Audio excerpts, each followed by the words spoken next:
Good morning, one and all. Please excuse the scattergun nature of the uploads over the last few days. I've had the lurgy, the man flu, as they call it. Not the full plague, not the full... Actually, I was going to say not the full COVID. I don't know. We'll find out tomorrow. Well, today, as you're concerned. We'll find out later on. But I'm feeling a lot better anyway, albeit a little bit hoarse. Keep your eyes peeled. There'll be another video on later on today. Not about my PCR test, you'll be pleased to know. No, it's all the clips put together. The Hammers Chat Match of the Day from Patreon of all our best bits. Well, I say our best bits. Probably a couple of embarrassing bits on there, I'd imagine. Depends how kindly Charlie has edited it. For this video, I thought I wanted to do a little reference on some of your comments and sort of answer you back. Answer you back. That sounds rude. Not answer you back. Respond to a couple of the comments that I've seen from yesterday's video, which was, of course, myself and Gio. The general premise of the video was, but I think Moyes is quite good at selecting players for his first team, but bearing in mind he doesn't really use who's on the bench, is he quite so good at selecting, players for the underbelly of the team, so to speak. Never heard it called that before, actually. So yeah, I've picked 8 comments. I could have picked 8 different ones. I could have picked loads of them, but there you go. Those ones I picked. So sorry if I didn't include you for this one.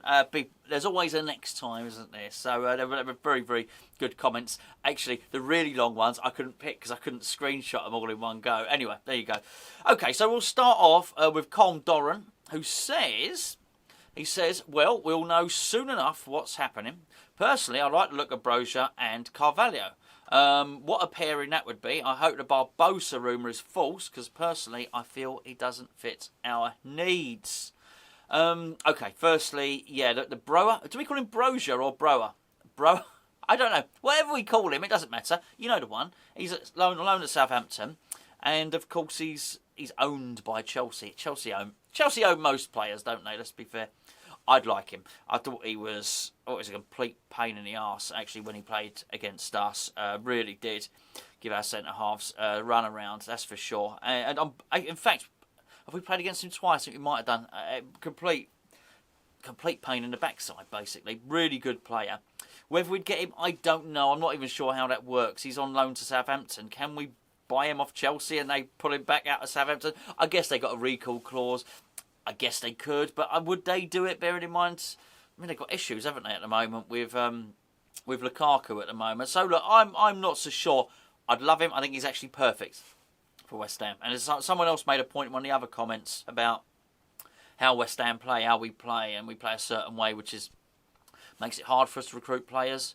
I think there was something in that, but this guy would suit our style of play. Carvalho, which is obviously the lad at Fulham, we did a video about him in the summer, actually. He is quite some player. He's the type of player I'd be jealous if he went and signed for somebody else. You know what I mean? If you read that Everton had gone and bought him or Villa had gone and bought him, I'd be a bit jealous. Tottenham, even more jealous. I think we'll go and get kids like this. I think he's the next level up. I don't mean from what we've got, but I mean... You can tell he's not just... I don't think there's even any risk. I don't think you're looking at a championship player who might not make it. He's going to be a top-level player. I think that much is clear. As far as the Barbosa rumour is concerned, I hope it's false. Also, because I agree, Colm. I don't think he fits our way of playing at all. But Broja does, you know, because his physicality and because of the way he plays. Barbosa's a finisher. Look, if Moyes had any sort of desire just to have a fox in the box in there, he wouldn't. Well, I was going to say he would have treated Chicharito better at West Ham, but not just West Ham. He had him at Man United as well when he got him out the door at Man United. So I don't think he fits our style of play either. Acid Joke says, I can't believe you two are both suggesting we bring in a couple of journeymen. We've been doing that for decades. John Radford, Jimmy Greaves, and progressing through to Chicharito. Funny enough, there you go, just mentioned him, or Evra. They represent our limited ambitions. I've got to say, so sorry, that's what I mean. I can only screenshot so much, so apologies, mate, I didn't have the whole lot of it there. That's not reflective on what we were saying, though. I mean, I've got to say that now. That's not what we were saying. We weren't, look, we were saying that the very point of the video was, I'd like to, if David Moyes has decided Jonathan David's his main guy, and that's the guy, and he's worth 40 million, but he's not available till the summer. The whole point was, well, that's fine, still go and get him, but there's still other places in the squad that have got to be done, and we stumbled across the name. I take it you're alluding to Andros Townsend. We stumbled across that name just it just popped up in conversation. The question was, would Moyes even consider doing that? No. And the fact of the matter is, I asked Gio, do you think he would get on the pitch? I think he would at the moment. Would he be used and be more effective than Yarmolenko? I think he would. I'm not suggesting that we pack our team out with journeyman footballers. That was not the gist of the video at all. No, we still go and we still buy the marquee players. A lack of marquee players has not been our problem. We went and did that with Zuma. The problem has been that actually there's no one underneath. I called it earlier an underbelly. There's nobody underneath. The squad depth just ain't good enough. And that was really the point. Don't get too caught up on the Andros Townsend thing. It was just a name that went out there. And there could be a number of them, but actually... we'll get to the loan thing in just a minute because someone else asked another question. But no, we're not both suggesting we bring in a couple of journeymen. We're saying David Moyes probably needs to pad his squad out a little bit, and I think nobody in their right mind deny that. If what we're going to do is wait around until David Moyes just signs and fills the bench with £30 million players, it ain't going to happen. It would take seasons. The rate we spend. Seasons to do that, but he needs to bring in players that he can use off the bench. Before I go any further, this video is sponsored by the OneFootball app. You can download the OneFootball app by clicking the link below, or you can use a QR code up there, whichever one you want. I tell you, it's up there. I will try and superimpose a QR code up there. The OneFootball app is free. Big supporters of the channel, and we thank them very much for that. Best of all, they put all the West Ham news into one place, so you don't have to go hunting round the newspapers and the websites and all the various places for all the West Ham news. Puts it all together, sends a notification to your phone, and you go, oh, look, lovely, West Ham news, there you go. We haven't signed anyone. I jest. Actually, no, I don't. We haven't signed anyone. You never know. By the time this video goes live, we might have done. But anyway, so OneFootball app is free. Use the link below. Okay, next one. Lewis says Moyes has enough credit in the bank to take a punt on a striker and get it wrong. Ironically, he's harming his own reputation with trying to always get it right and better his hand. My fear is he won't bring a striker in. Antonio's hamstrings will go. Right, well, firstly, Lewis, I think the last point is everybody's fear, mate, isn't it? He won't bring a striker. Antonio's hamstrings go, yeah. I mean, we're all... well, I don't...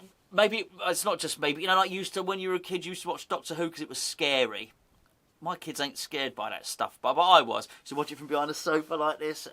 That's how I watch Antonio going away to play for Jamaica. I think, oh no, try and watch it between the cracks of your hands. Really worried that the worst is going to happen. Anyway, has Moyes got credit in the bank? I think so, and his signings have been good, but.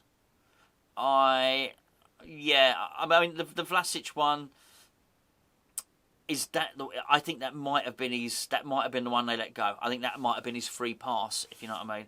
I'm not sure he can follow up the Vlasic signing with spending another, whatever it might be, 17 million up front, going up to 28 million if all the boxes are ticked. I don't think Moyes, let's call it 20 million. I don't think Moyes gets to spend another 20 million and it not work out. So I agree with what you're saying, but I think he's just had it, and I think he's had it in Vlasic. Mark Staunton says, I'm doing well, I'm reading without my glasses here. It's because I've got these big studio lights on there and there, and they just glare. Anyway, you don't care, do you?